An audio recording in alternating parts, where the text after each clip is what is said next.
Imagine my excitement when I find a Chinese horror movie where the first review says this is one of the better Chinese horror movies. It's a tall stretch considering how bad the genre is, but were they correct?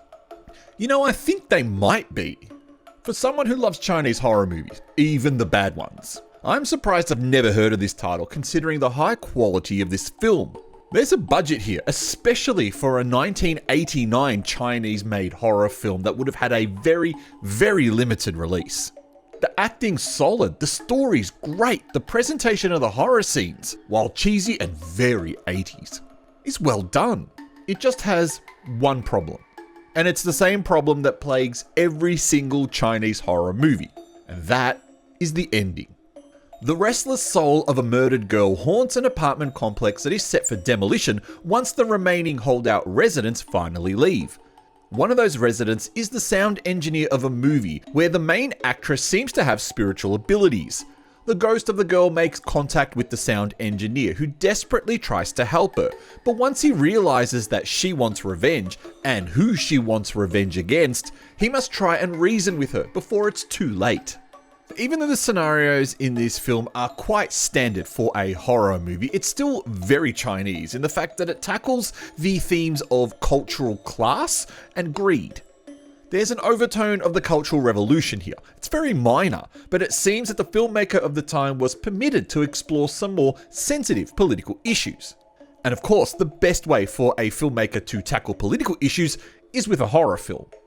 But all politics aside, the crux of the horror movie is very familiar to any fan of the genre. A restless spirit who wants revenge. In typical 80s horror fashion, the movie starts off with a bang and then sets the scene. There's a heavy drama element that'll make you wonder if this is truly a horror flick, but it all ramps up towards the middle when the sound engineer enters the basement. And truly, one of the best parts of the film is the sound design.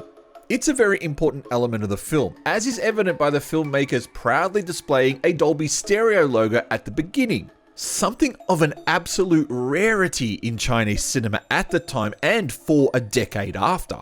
The hallucination scenes are also well done and add to the mystical power of our movie's restless spirit. These scenes still hold up well today. But not everything's aged well, as the doll that's used to represent the spirit doesn't look as frightening as it would have during the film's release, although it's a damn sight better than any modern Chinese horror movie dolls. So is this one of China's best horror movies? Well, absolutely yes it is. It's a title that's on par with the 2022 to 2024 Bunshin Saba trilogy from Korean director Byung-Hyun and the more recent films like The House That Never Dies and the Mortal Ouija films. Using my patent pending ghost rating, which stands for great horror or stupid trash, this movie gets a well-deserved 3 ghost rating.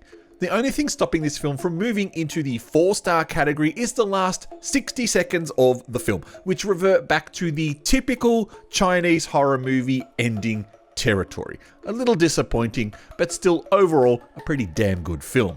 But as always, what did you think of it if you've seen it? I'm the Arty Dandy. You are watching Shockmania and the Arty Dandy YouTube channels. Leave me a comment below if you've seen the film. Press like if you enjoyed it. Subscribe to the channel that you're watching if you like this video. And otherwise, I will catch you next time.